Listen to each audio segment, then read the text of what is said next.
Quan un obre la seva empresa, poques vegades pensa en el que és el més important: com donar-se a conèixer, com vendre millor el seu producte, com fer que la seva botiga sigui realment atractiva, com seduir el consumidor.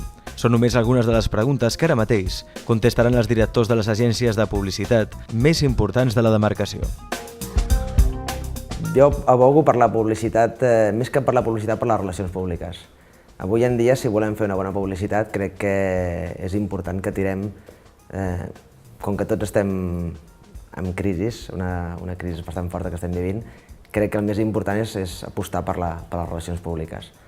Què ens implica això? Ens implica que tenim una inversió relativament baixa i crec jo que els resultats són més alts que el que s'entén per la publicitat pura i dura.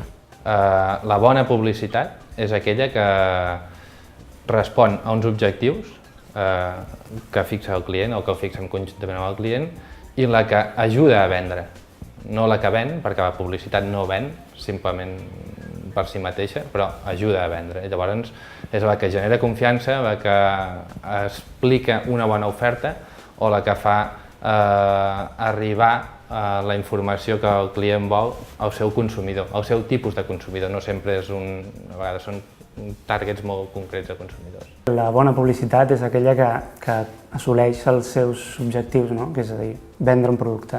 Tota publicitat que aconsegueix vendre un producte, un servei, es buena publicidad. Sembla una obvietat, però potser no ho és tant.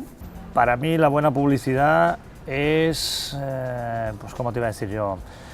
La que de verdad llega al público, ¿vale? Y la que de verdad te dejan hacer.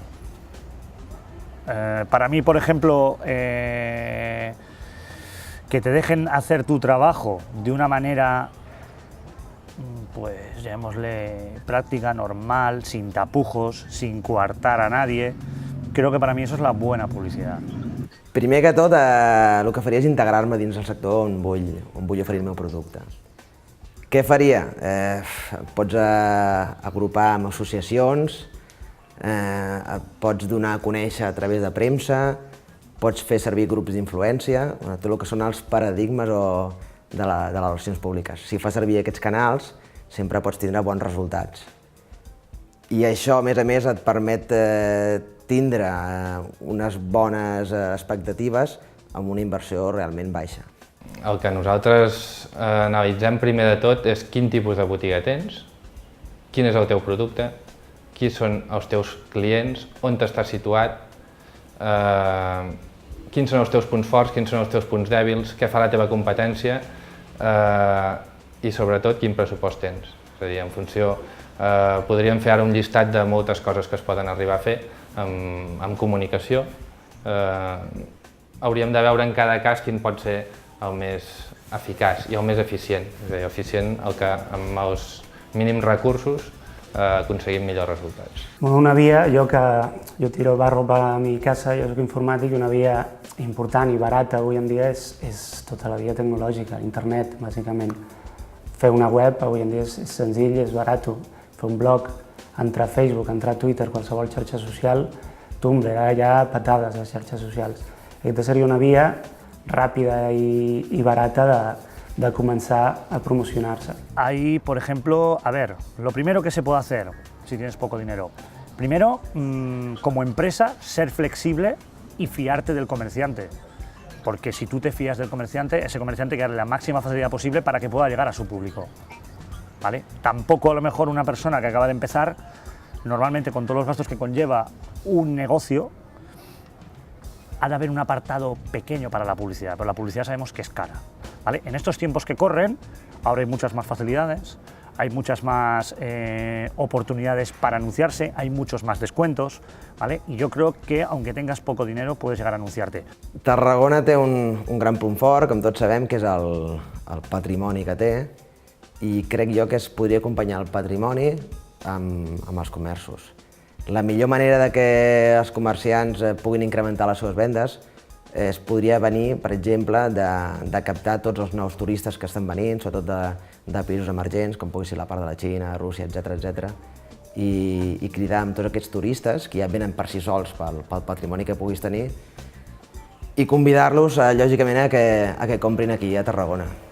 Tot això hauria de venir acompanyat d'una promoció del comerç a Tarragona en fires de turisme, etc.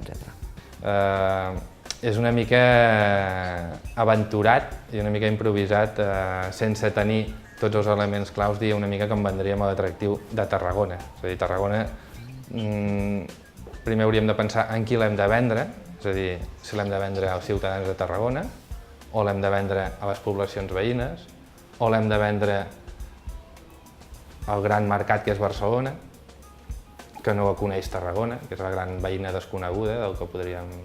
Sí que Tarragona té una gran virtut, que és un gran reclam publicitari, que és tot el patrimoni romà, però jo crec que aquest patrimoni ja es ven sol, diguéssim. I potser Tarragona hauria de mirar d'enfocar a un altre tipus de turisme, més, no sé, potser més lúdic, més cultural, més artístic. Hi ha molt d'art pels carrers de Tarragona i poca gent ho coneix. Yo creo que más modernidad. Hay una serie de soportes en el día de hoy, tecnológicos, modernos, prácticos, que hacen capital a la ciudad. La ponen en su sitio, la ponen en el mapa. No podemos, por ejemplo, tener todavía paneles de madera en la Rambla. Para mí eso es antiestético. Paneles de madera, por favor. Estamos siendo una capital de provincia. No somos un pueblo. Parecemos que seamos un pueblo. Hay que poner la ciudad moderna, hay que poner tecnología nueva, hay que dar oportunidad al empresariado joven o al emprendedor local. Dar oportunidades. Y vuelvo a insistir como insistía antes, no coartan los proyectos. Yo sé que esto que estoy diciendo no le gustará a según qué personas, pero hay que ser claro. Y siendo claro se llega a los sitios.